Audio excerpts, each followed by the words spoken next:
Hello, my name is Matthias and welcome to the FPL Scope and the FPL eye test for Game Week 6, where we're going to go through what happened in each and every game in this weekend's Premier League matches from a fantasy Premier League perspective. And we're going to talk a lot about the game week in general and also what happened with those that wildcarded. I have made a review video from yesterday where I talk about what I did for Game Week 6 wildcard. As you can see from my current rank, I actually got a green arrow this week, so I did manage to have a decent game week despite wildcarding and having a lot of the same players that sort of disappointed for most people that wildcarded this week. But I did manage to get Watkins in, who got 11 points, and I also started Rodgers, who got 7 points, and I think that helped me in the end to get a green arrow in a pretty difficult game week in general for most people. But yeah, I'm not going to talk too much about what happened in the game week in terms of my points and my own team. I did that already in my review video from yesterday. You can watch that as well if you want to see what happened with my team. But in this series, or in this video, I'm going to talk about every single game from this Premier League weekend and just look at the different trends that we have from each team and see if there's something we can learn that we can use in the future in FPL, basically. And I think the two biggest trends for this game week was one, that Man City talents have been really good. There's a lot of good players from the Man City academy that have played really well this game week. And the other thing is just, if you are someone that is against people playing out from the back or think that happens too much in modern football, you got a lot of ammunition this week because there were a lot of mistakes from passing out from the back in this game, or in this game week in general. So we're going to get to that, especially with the Chelsea-Brighton game that we're going to talk about pretty soon. But first, we're going to talk about Newcastle against Manchester City, which was the first game of the whole game week. And the big thing here was Haaland, who was a favorite captaincy option. Out of all the captaincy options, he was the most favored out of all the players. And I didn't go with Haaland captain myself because I have seen him against Newcastle in the past, and I know his record against Newcastle isn't the best. And I also think Newcastle are sort of underrated at home compared to away. We also Newcastle lose 3-1 away to Fulham and expected them to be really bad against Man City as well. But as history has shown a couple times now, Newcastle at home is pretty much different from Newcastle away, especially against Man City. They have had actually a pretty good grip on Manchester City the last few seasons, and Haaland for that matter. I think Van Buren suits or is well suited to defend Haaland. I think that's one of the reasons why Haaland kind of struggled more in this game than most games. But I also think that Haaland could have had a lot more from this game as well, even though it was his worst game so far this season in terms of expected goals and big chances and all that stuff. 0.55 expected goals from Haaland, 0.91 expected goals from Man City as well. They did get it tough against Newcastle, who played really well at points. I think they were the better team at certain points in the match. So yeah, not really that surprising to see a 1-1 result here, but I also think Man City could have done a lot better if it wasn't for Ilkay Gundogan just completely stinking up the place and being really bad in this game. Especially one situation where Gundogan got the ball. I think it was a misplaced pass from one of the defenders or goalkeeper from Newcastle. The ball went to Gundogan, and he had basically just one defender between him and the goal, and he also had Erling Haaland just right next to him as well. So he could easily just gone forward with the ball and passed to Haaland, who would have had a major chance and most likely scored. But instead, Gundogan opted to shoot from like 30 yards out because the goalkeeper was kind of far out from the line. But it was an easy save for Pope, and just a huge missed chance that isn't really reflected in the numbers. So this is sort of the downfall when it comes to expected goals and expected assists and all that stuff. You have to sort of look at it to get a proper perspective, because that was not registered as a big chance. You can see Gundogan only got 0.36 expected goals in total from the game. And this shot from 30 yards didn't really get that high of an expected goal number either, because it was just a really stupid shot to take. I imagine Guardiola was not pulling out his hair, but he was really frustrated with that, because a long shot rather than going forward and passing it to the best striker in the game just doesn't really make much sense. So that could have easily been a huge chance for Haaland and a goal for Haaland. There was also another situation where it was a pass from, I think, Bernardo Silva towards the back post, where Haaland was sort of lurking. He made a brilliant run, as he usually does. But luckily for Newcastle and Kieran Trippier, he was sort of more aware than he usually is and managed to get in and tackle the ball away for a corner just in time. So again, that doesn't get registered as expected goals, as an expected goal number, because Haaland didn't manage to get a finish off there. But if Trippier is just a millisecond too late there, it's probably another Haaland goal there. So he could have had a brace. He could have had more points than what he did, but he did end up blanking for the first time this season. And part of that is down to Newcastle being really good, and part of that is just down to not everything going Haaland's way every single time, which can happen with him. So yeah, key blank basically, and we have to talk a bit about Newcastle here as well. They played really, really well, and I think there's just a big difference between Newcastle at home and away. And I think that's something that we should take into account. There's a lot of stuff when it comes to fixture difficulty rating that I think is not nuanced enough. I think there's a lot of different things, both the home and away form, how big teams compete against big teams, how bigger teams are better against worse teams, and how, like, there's a lot of things to talk about when it comes to fixture difficulty rating, and I might make a video about that subject in general. Maybe I'll do that next week, or during the international break where it sort of works out, because I think there's a lot of different things we can talk about when it comes to fixture difficulty rating and how we view fixtures too easily. We just like assign a number to a team, how good they are from 1 to 5, how tough are they to face, and that's it. But there's differences between attack and defense. There's differences between home and away. There's differences between different types of matchups, as we'll get to with the Chelsea game pretty soon.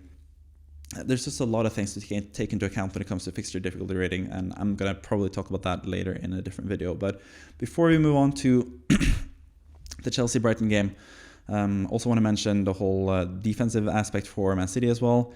There were leaks that Rico Lewis was going to start this game, and he did. So that's why I opted personally to go with Rico Lewis rather than Guardiola. After having Guardiola from Game Week 1 through Game Week 5, I managed to wildcard him out, and then obviously he scored in this game week. But I think that's sort of what you expect from Guardiola. He did play as a centre-back mostly in this game. He was pretty far down if you look at the average position that he had throughout the game. He was pretty defensively minded in this game, but he still goes forward from time to time.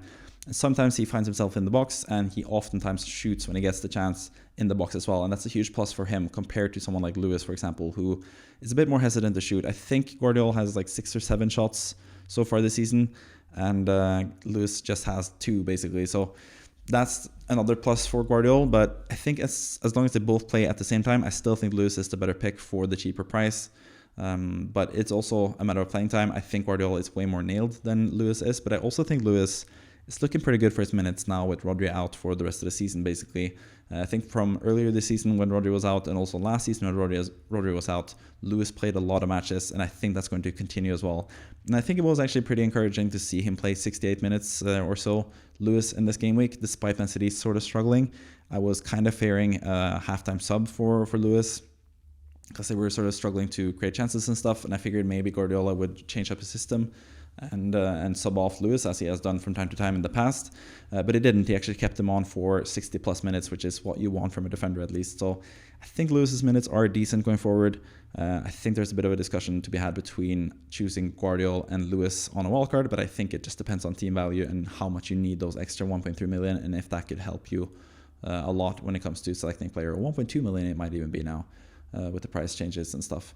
So yeah, that's the final thing I want to talk about with that game between Newcastle and Man City. Really interesting game, both in terms of Newcastle just showing us that they are better at home, and also Man City showing us that they are not unstoppable, especially with Rodri and De Bruyne out now, which hasn't been the case earlier in the season when they had De Bruyne at least to rely on when they didn't have Rodri. So I think it will be kind of a tough season compared to what they usually have Man City. I think Arsenal are now more in the driver's seat when it comes to potentially winning the league. And I think that's down to just the injuries for Man City and how they're struggling. Also, Foden, again, didn't start this game either. There have been some personal issues apparently with him, so he's another person that you should watch out for. He could be good if he starts playing now, if he has put those problems behind him, which there are some indications that he might be ready to play more now. Guardiola had some pretty promising quotes about Foden at least, so he's someone to pay attention to at least as well. But I think you also have to just wait and see how he fits into the system before you go for him. I think it's a bit too early to go for Foden personally, but yeah, let's move on to Chelsea against Brighton. And I did warn you that this game was a lot about just mistakes defensively. I saw that as well with my own goalkeeper in FPL. I managed to choose Robert Sanchez as my goalkeeper on the wildcard, and he just straight away made a massive mistake and cost Chelsea a goal. Brighton scored pretty early in the game. Basically just a pretty bad goal in general from Chelsea. I think Caicedo and Colwill were sort of hesitant to clear it, and when they did it, when Colwill tried to clear it, it went into a Brighton player, went straight up in the air. Robert Sanchez comes out to try to punch the ball. He misses it completely, and Baleba just scores a pretty easy goal. Or Ritter actually scores a pretty easy goal. Really nice goal from Ritter as well. I should give him some props as well for showing his athleticism and getting up there and winning the header there. Really nice from Ruder, who has actually impressed me a lot more this season than he has any season in the past. I didn't really like him for Leeds, especially in the Premier League.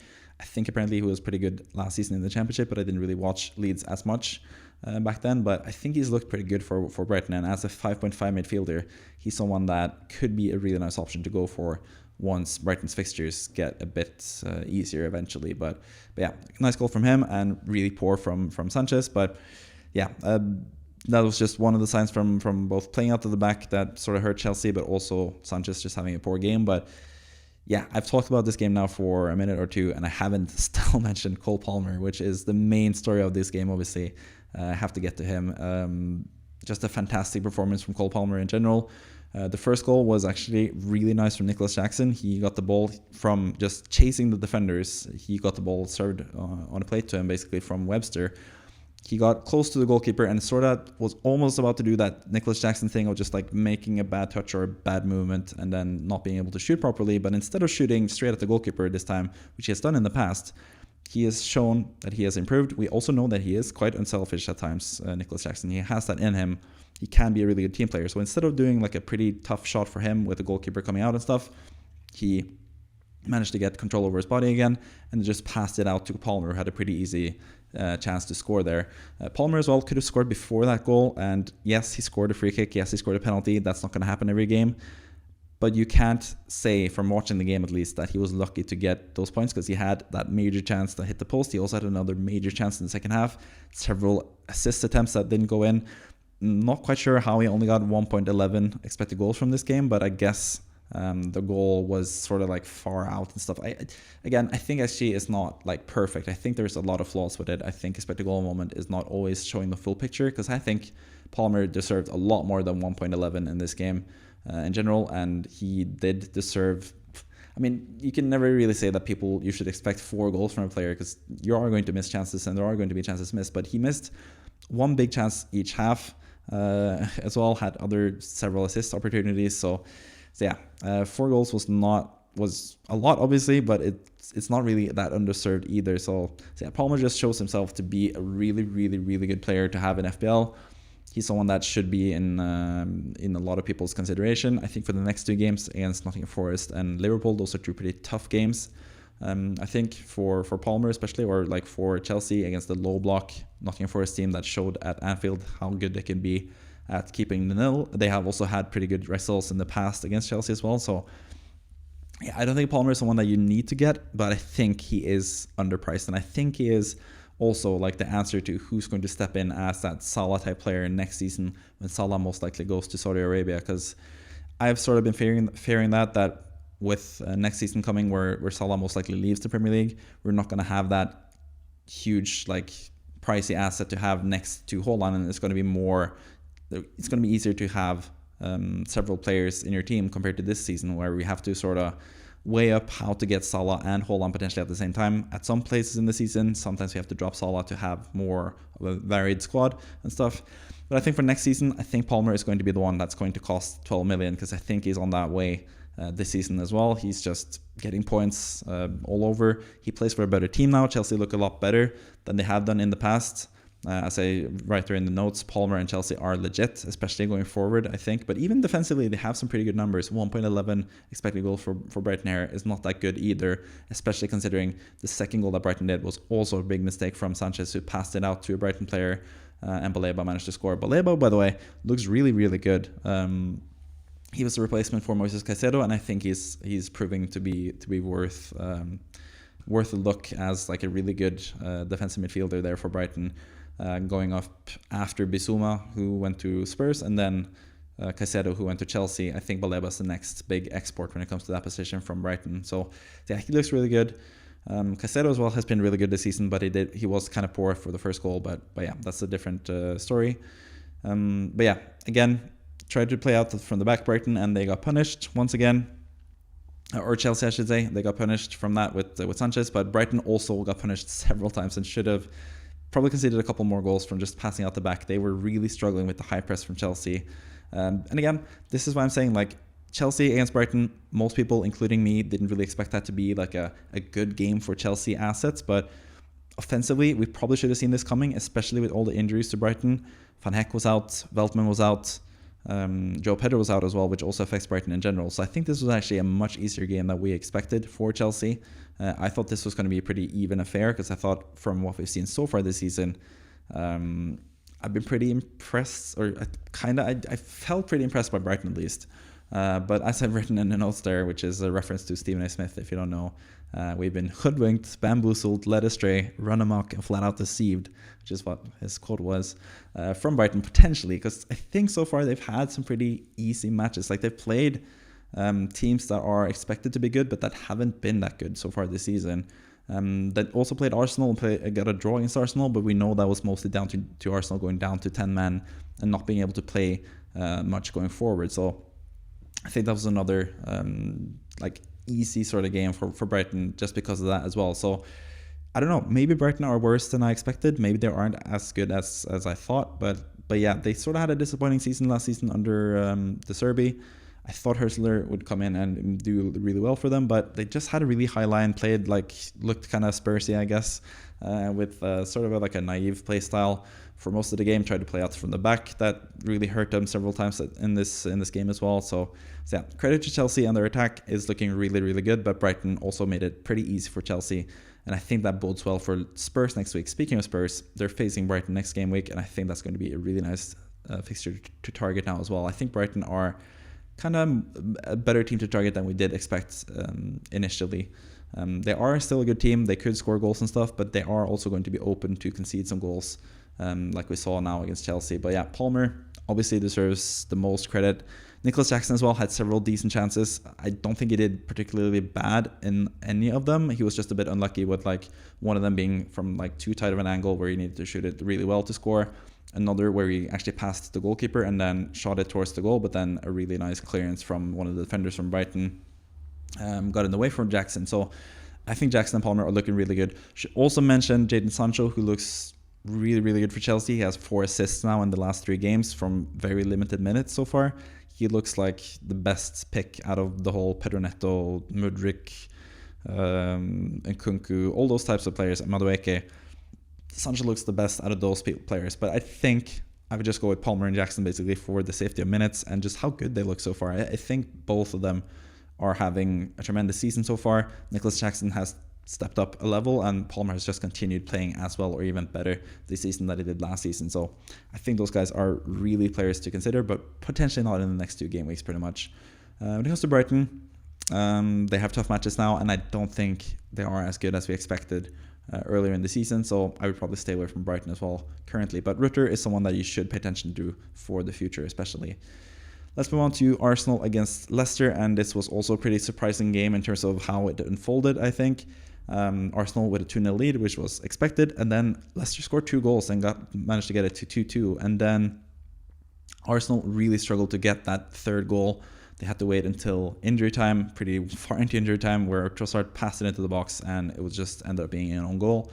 Really close to being a goal there for Trossard as well. If he points it a little bit more to the left, it's probably going to be a Saka assist, and I get a lot more points. But Saka is one of the main guys to mention here. Again, you can see the expected goals 1.08. So yeah, he wasn't super high on the expected goal involvement numbers here in this game, but he also still had 8 key passes, meaning he had 8 passes that led to shots. He created 4 big chances as well.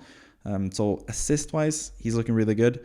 I think now with Ødegaard being out, Ødegaard, which is his name in Norwegian, being out, I think Saka has taken more of the creative role. He's less of a goal threat, but more of an assist threat, and has been just instrumental to Arsenal and how they play basically. So he looked really good, but didn't get any points from it apart from 1 bonus point in the end after having 3 and then getting 2 of them removed, because he just had really good underlying numbers in terms of take-ons, dribbles attempted and stuff, and all the crosses that he had that were really nice, and the chances created. He was an amazing player in this game.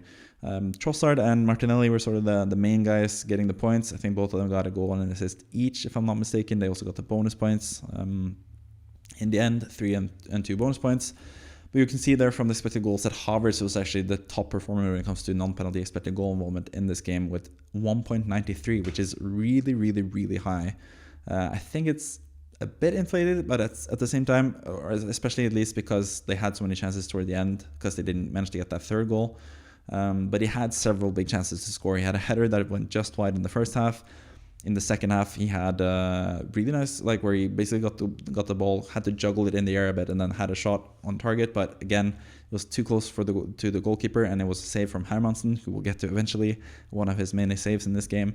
And then he had another big chance towards the end as well. And the goal was kind of lucky. Of course, he was on the back post and was sort of hit by the ball from a Leicester defender that tried to clear it. But at the same time, he was in the right position there. He easily could have had the pass rather than having the shot being deflected by the goalkeeper and then cleared into his path. It could have just been a pass towards the back post where Havertz could easily score as well. So he was in a really good position. He was in good positions the whole game. So I think the numbers are kind of misleading in one way, but in another way they are not, because he was in really good positions throughout the whole game, and he's proven to be the main focal point of attack for Arsenal, the main goal threat for Arsenal as well. So I have both Havertz and Saka on the wildcard, and yes, they only got 9 points put together, and that was Saka with 6 points from Havertz and 3 points from Saka. But I think they were unlucky not to get more points in this game. I think they both looked really, really good. Trossard and Martinelli as well, in the absence of Ødegaard, they have really stepped up and looked really good. So if you have like a 1 or 2 week punt sort of vibe there, I think they could be good options. But I think Ødegaard is going to be back after the international break most likely. So I don't think it's going to last too long. And also Arsenal's fixtures from Game Week 9 onwards, or at least Game Week 9, 10, 11, look pretty tough as well. So for me, I think that there are some really good Arsenal assets. I think defensively as well, they conceded 2 goals in this game, but one of them was a header that was deflected. The other one was a really, like a peach of a goal from James Justin with a really nice full volley there.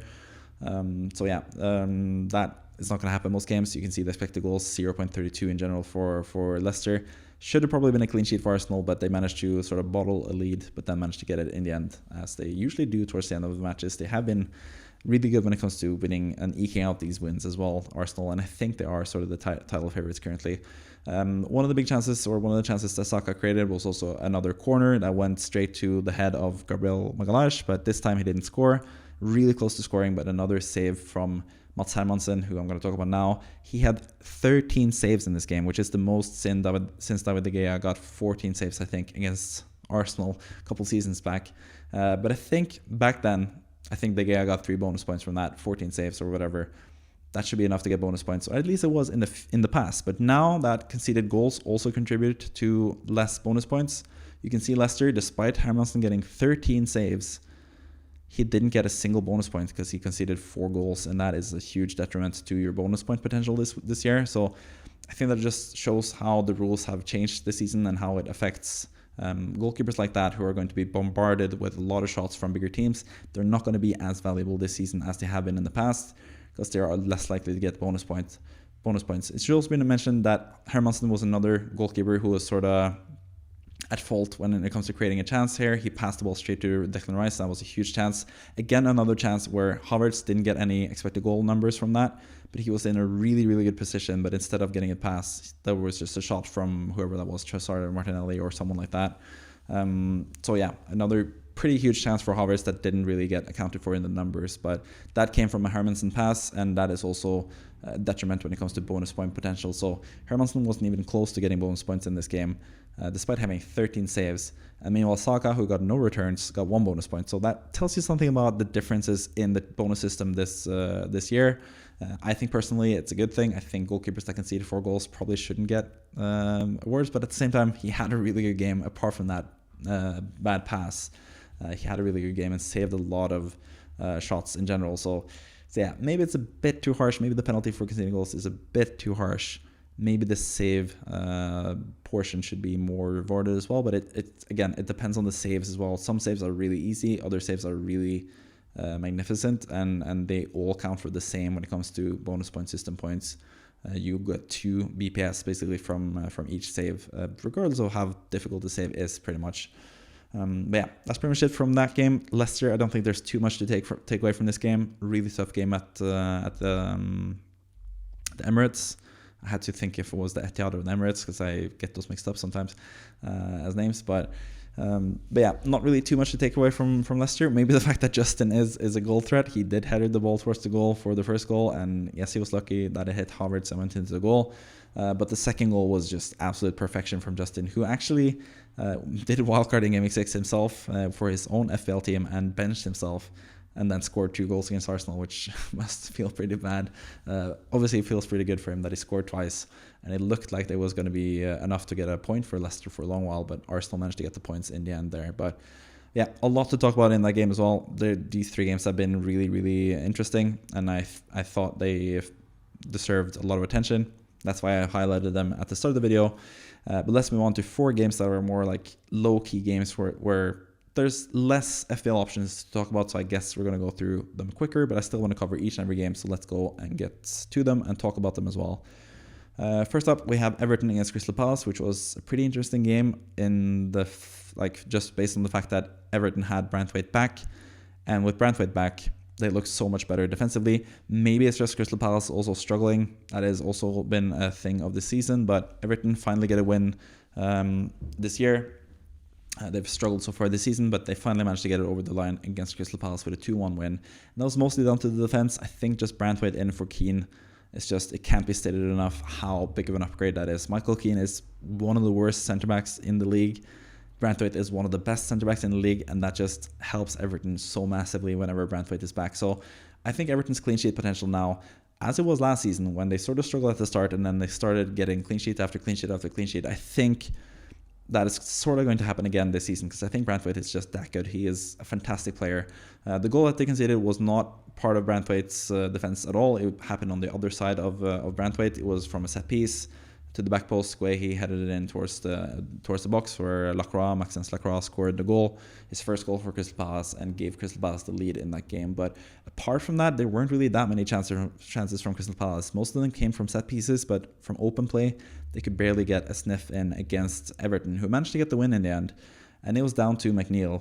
The one you call McNeil, as I say, which is a Futurama reference. But yeah, McNeil, really nice equalizer, shot it from outside the box. Just as we know from McNeil, his wand of a left foot was just perfect there. Hit it top bins. Really, really nice goal. And the second goal was also really nice. Got the pass, or got a cross in from the side. Took it down on this from a pretty tight angle as well, and then managed to shoot and score. So McNeil looks like a really good pick. He's playing as a number 10 type of player this season, which is sort of new from past seasons, and that seems to have helped him in FPL in general. So I think he's actually a really, really good pick. Obviously, that's easy to say now after he scored 2 goals in this game. The first goal is something that he doesn't really do most games. A long shot is not something you can expect.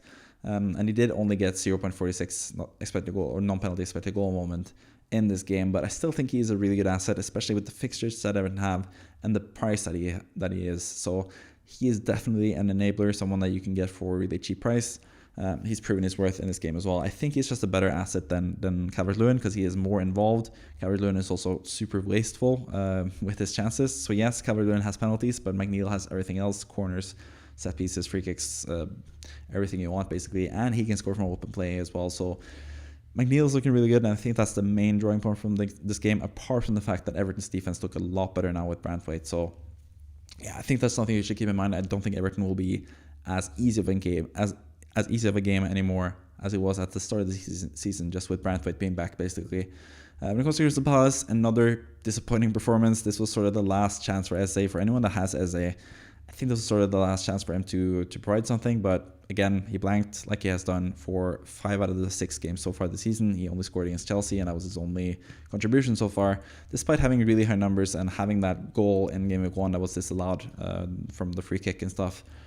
Yeah, he's just been a big disappointment, but I guess that is sort of expected from Palace. Maybe they are just slow starters. They started slowly last season as well, especially Eze. But the difference last season was the fact that they started the season without Michael Olise. And when he came back, they were a totally, completely different team. And that was sort of the theme throughout the whole season last year was when Olise was fit and ready to play, Palace looked amazing. When he was not fit and ready to play, they looked kind of middling and average at best. So I think that is just like the main talking point when it comes to Crystal Palace so far this season. It's just the loss of Michael Olise has just been too big. Like, he's too good of a player. You can see how good how well he plays for Bayern Munich now in the Bundesliga for one of the bigger teams in the world. He's just an amazing player, and he's sorely missed by Crystal Palace. I thought Crystal Palace would be able to sort of replace him with Kamada and Ismail Assar coming in there, but yeah, they're just struggling without him, and that was the case last season as well. And I think we just have to accept that fact now, that they aren't as good offensively as they were last season. I also think it's kind of awkward the whole Nketiah-Mateta thing. I don't really know why they bought another striker when Mateta was so good last season already. Felt like they had a really good situation there, but now don't really trust their attackers in general.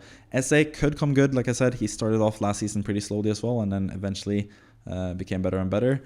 And his underlying numbers have been really good so far, but yeah, just another big chance missed here in terms of playing against Everton and not getting anything from it. And Crystal Palace looked really weak and really bad offensively in general in this game. Didn't score apart from the one lucky-ish set-piece goal. So yeah, I think Crystal Palace are just an avoid in general now, especially as their fixtures get tougher now the next few game weeks. But Everton, they have really good fixtures. McNeil is someone that you should consider for sure. Calvert-Lewin, again, is still a decent option up front. I'm not going to completely write him off. He's on penalties. He has been good so far this season, and he is in really dangerous positions most of the time. But also the defense, Mikolenko 4.3 seems like a really, really cheap price for someone that's going to play most of the time. I think he looks really, really good. And also Brentford being back helps them a whole lot as well. So yeah, I think there's good signs for Everton, bad signs for Crystal Palace, and that's basically what I'm going to talk about when it comes to that game. Nottingham Forest against Fulham, and which is another game with a lot of, or not a lot of chances basically. I think this game probably should have ended 0-0. You can see Fulham had 1.33 expected goals, but that is with penalties, with the penalty that they did get, which was sort of like, I don't know, it was a penalty most likely because Murillo basically stamped the Fulham player there in that situation, but at the same time it was also just a complete accident, and it's not really something that Fulham made happen, if you get what I mean. It was sort of just a lucky happenstance that they got that penalty, and that was enough to win the game basically. But I think the main the main thing from this game is just these are two pretty good defensive teams this season. I think both of them have been underrated so far this season when it comes to their defensive capabilities. I think Nottingham Forest showed all last season that they were pretty good defensively. They're even better now, especially now that they have Sells in goal, who's a pretty good goalkeeper. The penalty was almost saved, by the way, as well, which would have really hurt me, as I was between Sells and Sanchez on my wildcard myself. And I ended up going with Sanchez, who made 2 mistakes and conceded twice. And then Sells almost got the penalty save here, and I don't think Fulham would have scored if that would have been saved as well. I don't think Fulham would have scored for the rest of the game, so that would have been a massive point differential for Sells, but it did concede, and they're just getting 2 points in the end, which was really unlucky, I think, for Nottingham Forest. Not just how the penalty was sort of unlucky to be conceded in the first place, but also how close they were to saving the penalty. Not the best penalty from Raul Jimenez, and it should also be noted that he's not set to be their the penalty taker normally. Was just something about Andreas Pereira. I'm not sure if he was out of the game at that point or if there was some confusion or something, but Andreas Pereira was supposed to take the penalty and Raul Jimenez took it instead and scored.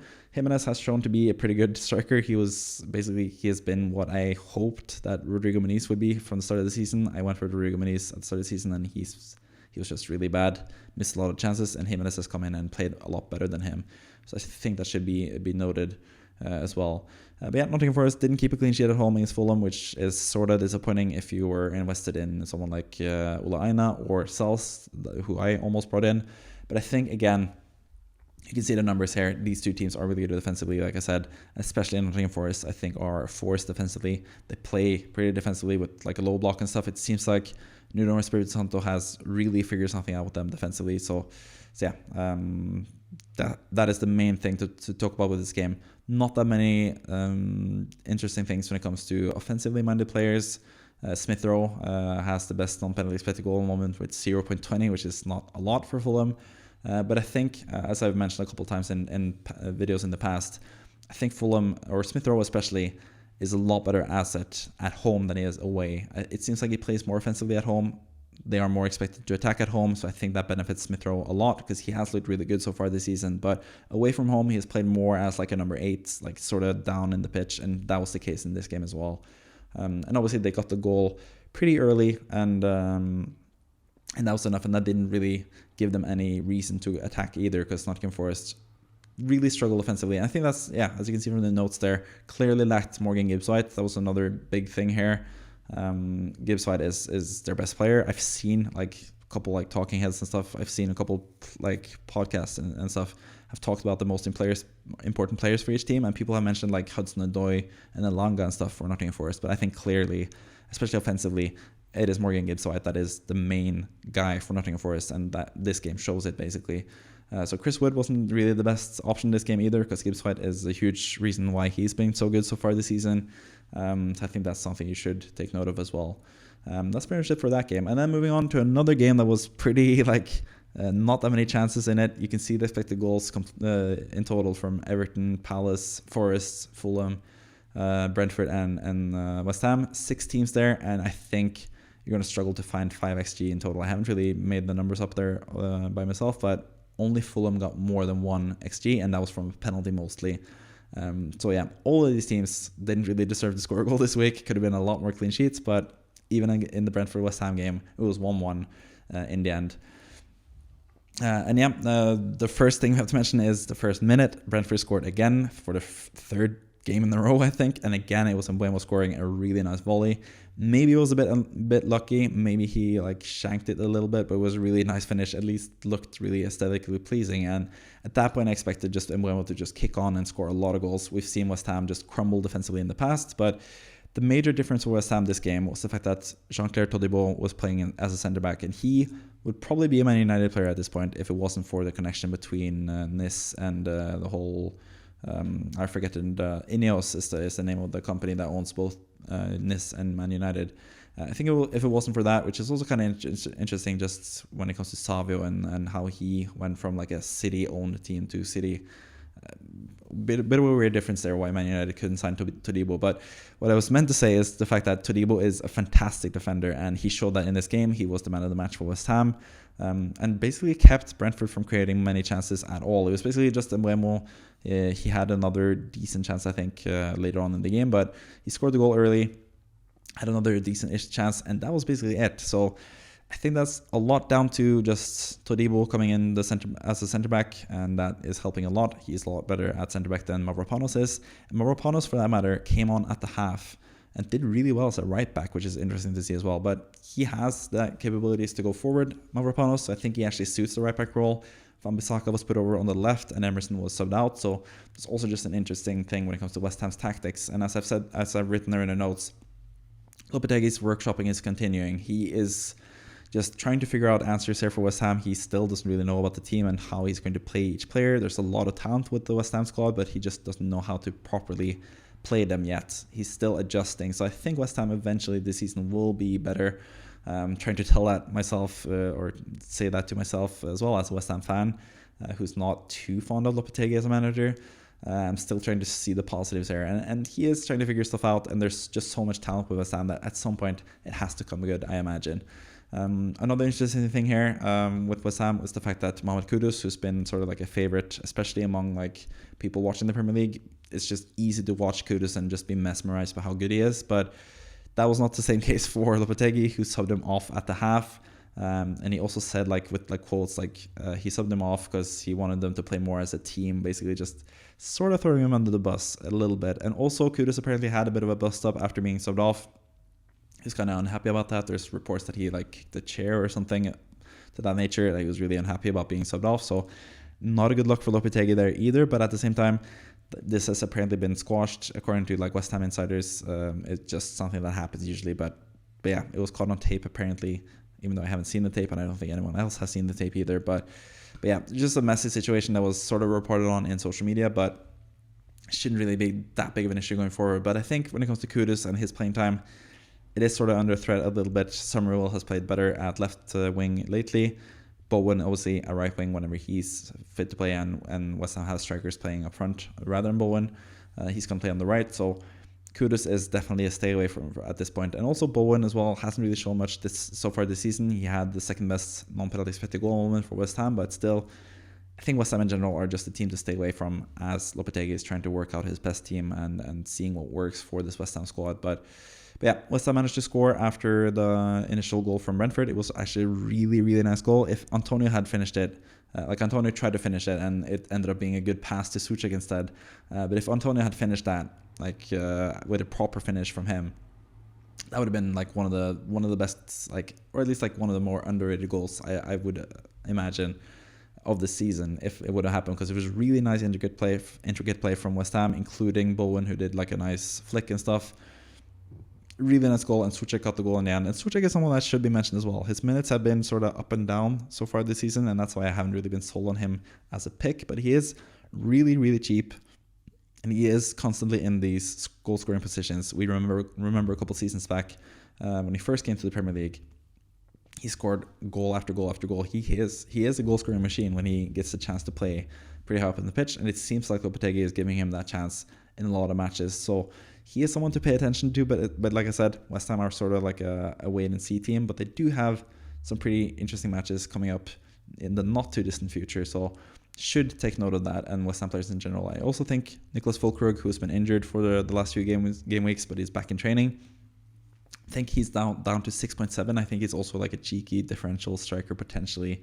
But again, not quite yet. But they do play Ipswich at home next game week, so maybe if you want to punt there, maybe if we get news that Füllkrug is going to play, maybe he's going to be a decent option. Maybe Soucek is a nice potential differential guy there to have for a cheap price.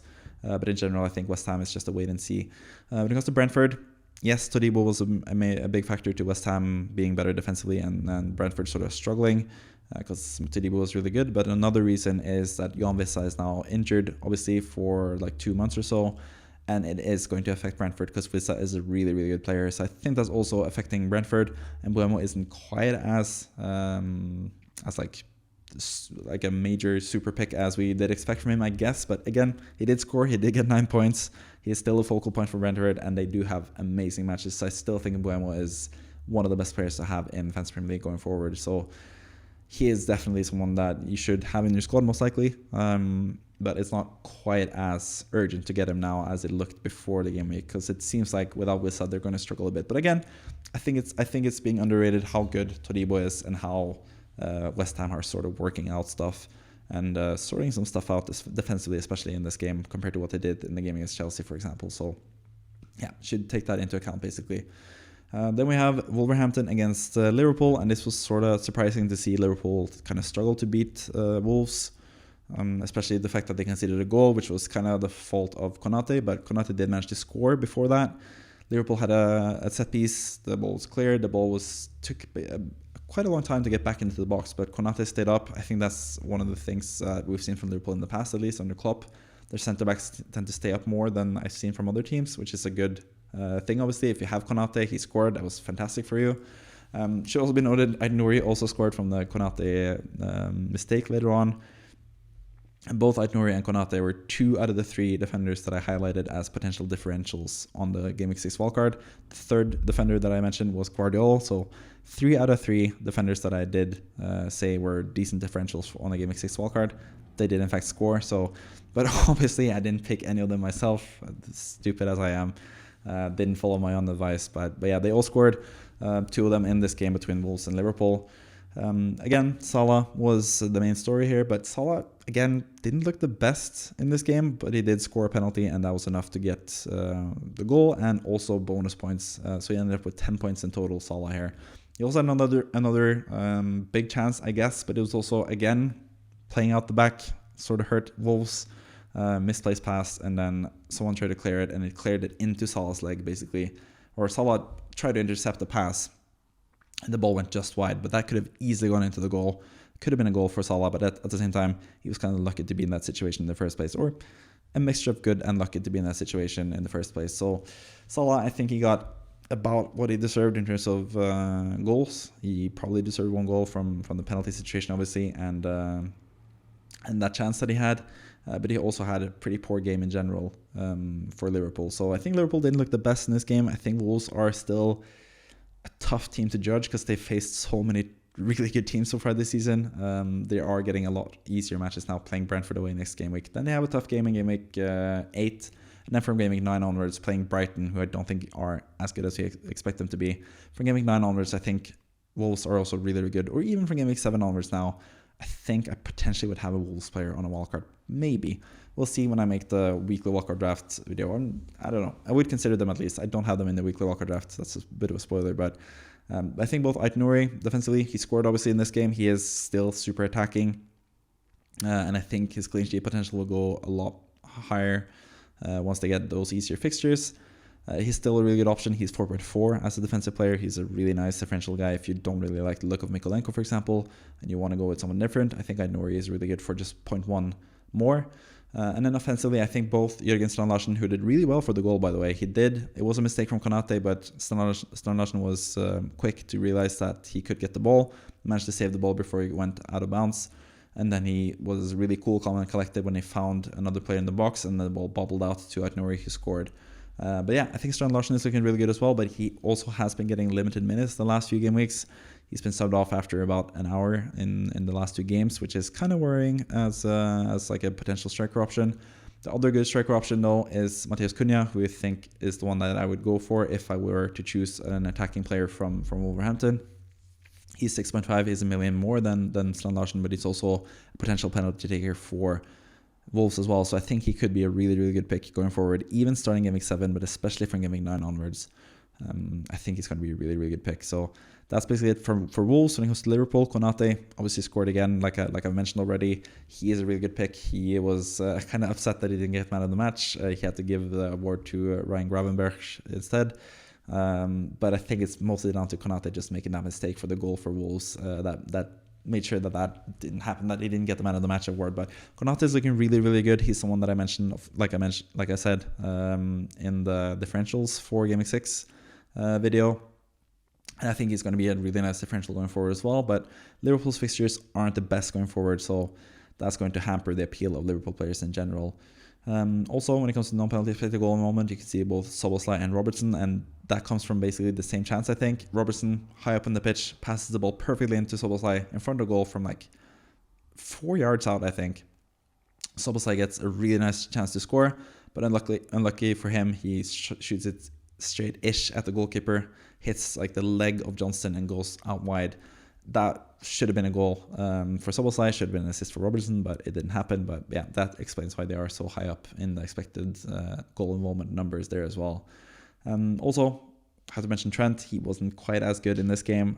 Kind of disappointing game, but you also would have expected Liverpool to get a clean sheet normally in this game, but they just had that mistake that made sure that they didn't keep a clean sheet. So yeah, again, a bit unlucky when it comes to clean sheets, I think, for most of the big teams, especially Liverpool and Arsenal. Man City maybe not so much, but yeah, Liverpool easily could have had a clean sheet as well. But offensively, Trent wasn't quite as good as he normally has been, and the fixtures are starting to dry up. So I think Trent, whether to have him or not on a wildcard in Game Week 7, is going to be a pretty big sticking point as well. So that's also something that I'm going to talk about in the weekly wildcard draft video that comes out tomorrow, basically. But yeah, that's it basically for Liverpool against Wolverhampton. Let's move on to the final 3 games, and I've done a bit of a thing here where I've had I'm not going to talk about the final game of the game week last, because I think I want to highlight Man United against Spurs a bit more, because that was such a pivotal game in general for FPL. But first, we're going to talk about Ipswich against Aston Villa, and this was, again, kind of disappointing from one of the bigger teams in Aston Villa. It's 0.82 expected goals. It's not the best. I think Ipswich are better than what we give them credit for. 2-2 against Aston Villa is a really good result, even though they were down 2-1. They managed to get a goal in the end. Liam Delap is looking really, really good. I mentioned at City Talents looked really good in this game week in general. Obviously, you have Cole Palmer, you have Jadon Sancho at Chelsea. They looked really good. Liam Delap looked really good in this game as well. There's another player that I'm missing probably that I forgot about, but a lot of good City Talents, and Liam Delap seems to be the latest one. He looked really good, especially for the goals here. Really well taking goals from Delap, who got 2 goals and showed himself to be a really good option for 5.5 as a striker. So if you need a cut price option for a player that has really good fixtures going forward, playing for a team that is kind of slightly underrated, I think Delap is one of the best cheap options to go for currently in FPL. So yeah, he's someone that you should definitely take note of.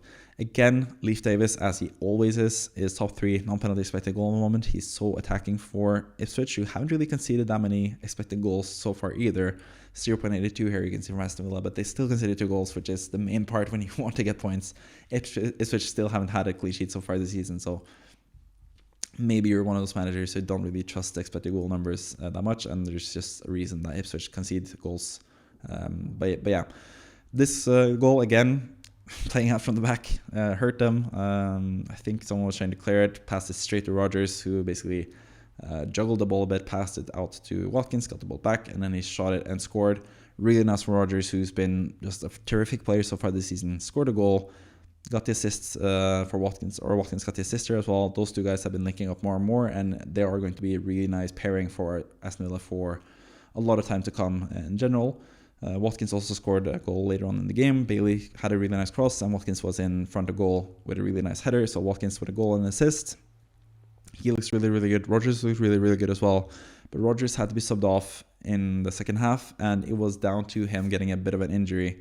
I think he picked it up even in the first half, but he still kept on playing and managed to last at least for 60 plus minutes before he got subbed off. So I don't think it's that much of a worry when it comes to his minutes going forward. He's played 90 minutes pretty much every single game so far, and he's been, in my opinion, Aston Villa's best player so far this season. Maybe Tielemans, he's also been fantastic so far. Onana's been great, obviously, as well. Their whole midfield has been really good in general, but I don't think minutes are an issue for Rodgers, and I also think Aston Villa are good enough offensively to be a team that can be sort of fixture-proof-ish, at least. They can create chances against the bigger teams as well. So I think Rodgers is still that guy. Like I mentioned, he is just a fantastic player who I really liked the look of last season, and he's taken it another step up this season.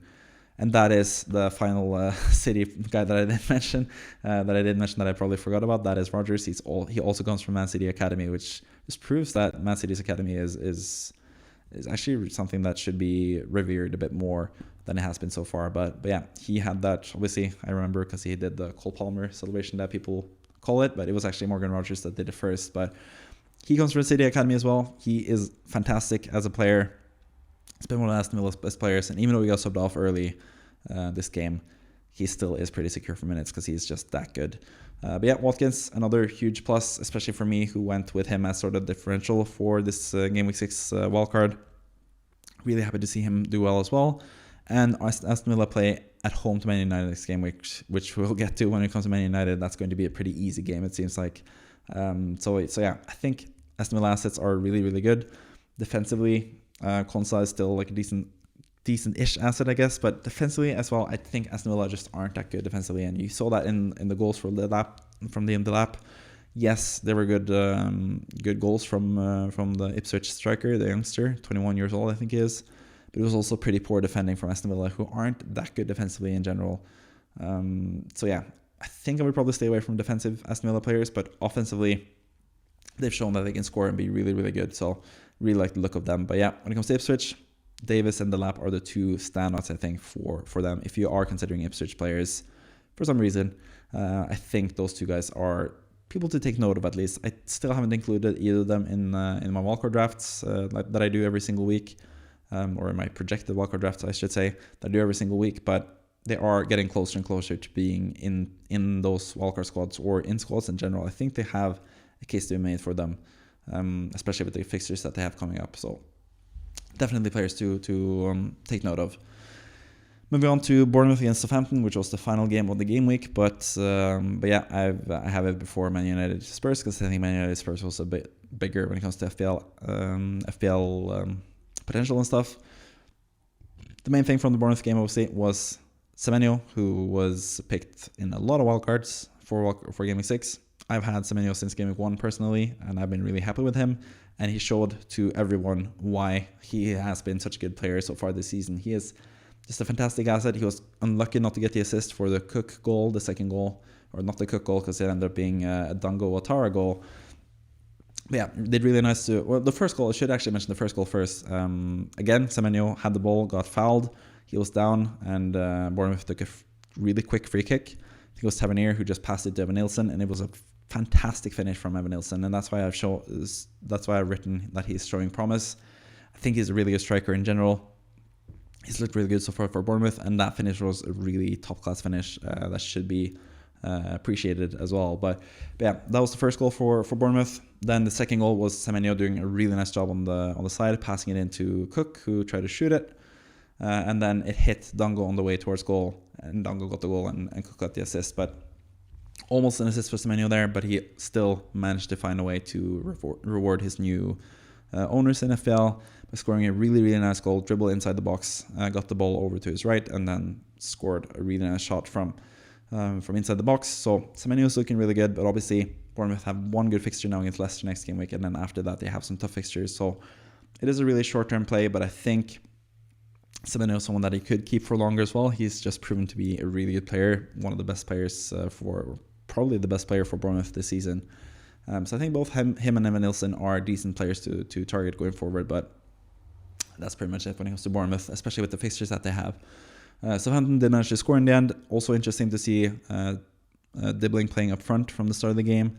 He was switched out to the side later on in the game and then was subbed off entirely eventually, but it's just nice to see him getting minutes both up front and on the wing. He is a bit more versatile than what we expected. He's also really young and seems to be getting a lot of playing time. So for 4.5 or 4.6, I think he might be now. Basically the cheapest possible price. He's a really nice differential player to have, especially in Game Week 8 and Game Week 10 where they have really easy matches at home. I think Dibbling is a really nice enabler to have as your 8th attacker basically in your team. And I've mentioned that before, but I got to mention it again because he is more versatile than what we expected. And if he plays up front several times this season, that's also going to benefit his appeal as an FPL option. So I think he's someone that you should mention. But Southampton in general, shown to be probably the worst team in the league so far. That is definitely a team to target. So Arsenal playing at home to Southampton next week. I think it's kind of crazy to sell Saka personally, or Havertz for that matter. I think having both of them, like I have, very happy to have both of them. And I think they're going to be really, really good next week against Southampton because Southampton aren't that good. They are just... yeah, they're trying to play football. Credit to Russell Martin for trying to stick to his principles and stuff, but they're just struggling massively, and Bournemouth had no problems beating them quite easily in this game 3-1. So that's pretty much it for that game. Let's move on to Man United against Spurs. We're getting close to an hour from this video now. There's a lot to talk about this week, so it makes sense to have a pretty long video. But finally, let's talk about Man United against Spurs. And I should say, even before the red card to Fernandes, Spurs were just totally dominant against Man United. And I think that speaks to two different things. And it's pretty simple, actually. Man United are kind of bad, worse than what we expected, and Spurs are kind of good, better than what we expected. So that should be mentioned. But also, again, have to give huge credit to the first goal for Mikke van de Ven, his run, and his pass as well. I think like the run has been talked about a lot, but his pass was just like boom, straight into the box for Brennan Johnson to score. Brennan Johnson looked amazing. Kulusevski was fantastic in this game. He's the standout player for Spurs for me. Playing really, really well in that number 10 role. Really happy to see him getting some plaudits now. I've always been a huge fan. And now he's getting to finally show it as like sort of a number 10 type of player. So yeah, just really fun to watch Spurs play in general. Solanke up front had several big chances as well. I think he's had 7 big chances in the last 2 game weeks. So Solanke is an amazing prospect as well. Finally got the goal in the end as a striker would. Notching home a corner that was sort of headed back into the box, or not headed back into the box, but like directed towards the box where Solanke was in front of goal and scored. But Solanke is amazing. Spurs look amazing as well. 4.59 expected goals for Spurs. Absolutely terrific. But obviously, the main thing there for Man United was the fact that they got a man sent off in Bruno Fernandes. They also had Kobe Mino subbed off from injury. He sat down basically in the same instance where Fernandes stretched out and managed to catch Maddison with his foot. And personally, at first glance, I thought it was pretty harsh to give a yellow card there for Fernandes because it wasn't really that much force behind it. Yes, it was Studs first, which is probably why he was sent off and probably why the red card won't be rescinded. But yeah, it was kind of like he basically just slipped and tried to recuperate something, Fernandes. But at the same time, Maddison was also kind of past him, so it seemed like he was just trying to stop Maddison. And when you do that with your studs, I think it's kind of fair enough to just give him a red card. But I think it was kind of harsh at first glance, and maybe it was a bit harsh to give him a sending off there. But that just completely destroyed everything for Man United, who had already conceded, and they conceded straight after that as well. Yeah, not a good game for Man United, not a good game for Ten Hag, even before the red card. I think Ten Hag just has to go at this point. I've lost all faith in him personally. I was a huge fan of his at Ajax, but I don't know, there's just something about him. He has a lot of excuses. He talks a lot about trophies and stuff, a lot of like red flags for me when it comes to managers talking about trophies rather than progression and how the team is evolving and looking better and better. You can't say that about Man United. They just have looked worse and worse, basically. Maybe not worse and worse, but they haven't really shown any signs of progression despite using a lot or spending a lot of money on new players. I think it's just time to go for Ten Hag. And I think that could unlock something with Man United because they do have a lot of talented players, but they just struggle offensively as well. Xerxes just keeps missing chances. He just doesn't look it like they just need a goal scorer basically. Højlund didn't score that many goals last season either. I think both Højlund and Xerxes have a lot of good qualities. I think they have the potential to come good, but yeah, they just really need someone to score goals there because they've really been struggling in that department, and you could see that as well now in this game. Didn't score against Spurs. They did have some chances. Garnacho hit the post. Casemiro had a really big chance as well. They could have scored Man United in this game, even though they were down to 10 men, but in general, they just look too bad, both defensively and offensively. Not really too much to be excited about as a Man United fan, and I think most people are just waiting for Ten Hag to be sacked, and I expect that to happen at some point as well. And at that point, maybe Man United will be a team to consider, but for now, I think you should definitely disregard Man United players, especially Bruno Fernandes, who was kind of like a differential-ish pick for a lot of content creators.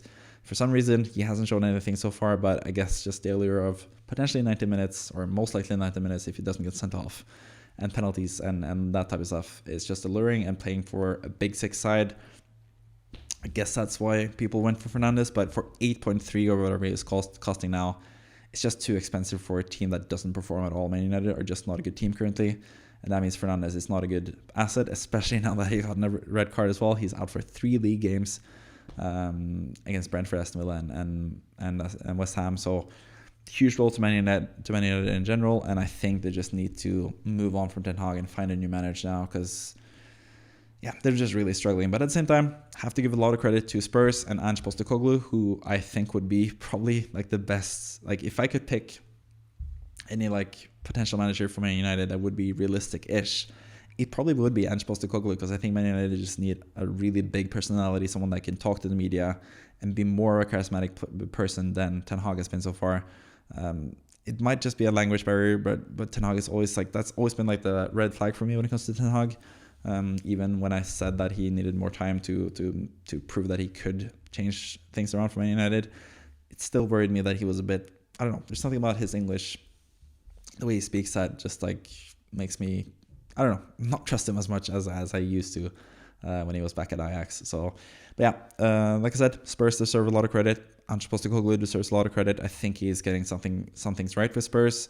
A lot of people started doubting him last season, which was his first season back, which is kind of interesting because yeah, they just played a lot better at the start of the season than we expected, and I think that's just down to how far down they were under Conte. Like the last few months of Conte was just absolutely dreadful for Spurs. So when Postecoglou came in with his aura, with his charisma and stuff, got the spirits up really high for Spurs. So even though they weren't, like, they have a lot of good players obviously, but they probably played just on pure like happiness and emotion from being gotten rid of Conte and getting a manager that believed in them and made them play attacking football. They looked really good at the start of last season. Then they had a lot of injuries and they had a lot of matches, and I think that just caught up to them and made them play pretty badly towards the end of last season. This season they brought in Solanke, who's a massive plus as a striker for Spurs. He looks really, really good so far. He's been a huge plus for them. Brendan Johnson has, after a tough start to the season and getting so much abuse that he had to deactivate his Instagram account, he's been so good the last few game weeks, and he is definitely someone you can consider in FPL as well. Kulusevski playing as a number 10 looks fantastic. There's just a lot of positives for Spurs. The fullbacks are still really, really good in Udogie and Pedro Porro. Van de Ven, obviously, we saw his speed and his abilities in this game as well. I think there's a lot of things to be excited about for Spurs going forward, and they have some pretty good matches as well going forward. So I think Spurs is one of the more informed teams that you should back in the Premier League. And Man United, on the other hand, are kind of the opposite, a team that you should avoid basically. So I think that's the main thing here. I think the top 3 players for non-penalty expected goal moments, Solanke, Johnson, and Kulusevski, are people you should consider for if you're on a wildcard especially, but also for just transfers in general. Also think Maddison still has a part to play. I think Son is a bit too expensive. I would rather go with the other midfielders. And I think Solanke is just that guy. I think he's really, really good. Have to mention Pedro Porro as well. Who is still a really decent player to have in FPL. Also, I'm slightly worried though, if you look at the if you look at the heat map from the game, or from the average positions from each player. I think Kulusevski, because he plays in the number 10 role, but he's naturally a right winger. He sort of drifts out to the right. Brendan Johnson drifts out to the right. Maddison also likes to go out to the right so he can shoot with his left. So I think that leaves not enough space for Pedro Porro to go forward. So maybe that will affect him going forward. I'm not sure. I'm still a bit unsure if Pedro Porro is a really nice player to have or not. But I think the next few game weeks will give us some answers probably. to see if he's someone that you should consider as well on a wildcard, because I think he's also a really good player. Mickey Van de Ven in his own right. He has 2 assists so far from the same type of goals where he just wins the ball and just runs up the pitch. He's clearly gotten the green light to do that from Ange, and he's really good at it. So maybe him for really a cheap price could be the best defensive option for Spurs as well, because defensively they've looked a lot better now. Obviously helps playing against 10 men, but yeah, I think Spurs in general are just a team to consider all across the board basically. And this game proved it. Away to Man United at Old Trafford. Completely destroyed them even before the Fernandes red card. And that's pretty much what I have to say about that game. So yeah, talked for about an hour now. I'm sort of losing my voice and stuff. So I think that's it for the video. I hope you enjoyed it. A lot of stuff to talk about this game week. A lot of interesting games. A lot of like new information we get now. I think we're getting a clearer and clearer picture of which teams are really bad, which teams are really good, and which players are nailed or not so far this season. So I think there's a lot of things to take note of from the games. I think it's important to watch the games, not just use the numbers. The numbers are helpful. That's why I have them in each and every one of these games. But you have to watch the games, and if you haven't watched the games, I'll be here to tell you what happened in the games. I haven't seen every single game, 90 minutes, of course, but I've seen extended highlights. I've seen a couple of like heat maps and stuff, and I've done some research and stuff into each and every game. So yeah, that's basically what I do with these types of videos. I hope you enjoyed them. I do quite enjoy making them. I do quite enjoy just talking about the games in general. Didn't talk too much about like non-FPL stuff, but I think Watkins also should have had a penalty for Aston Villa as well, now that I think about it. Basically, like his shirt was like pulled like this, and then his legs were taken away from him, and he still didn't get a penalty even from VAR. I think that was kind of a weird decision, but maybe that's just me as a Watkins owner who was kind of disgruntled by that. But it would also be nice to see who's the penalty taker for Aston Villa, because we don't really know that yet either. But yeah, that's just one side point to end the video basically. Thank you for watching. Hope you enjoyed it. Hope you subscribe to the channel. I'm closer and closer to 900 subscribers now, and 1,000 subscribers would be really, really nice. So subscribe if you haven't already. And if you've gotten so far, if you've seen me talk for an hour now, I think I sort of deserve it. So yeah, anyways, hope you enjoyed the video. Hope to see you next time as well. Thank you for watching. Bye-bye.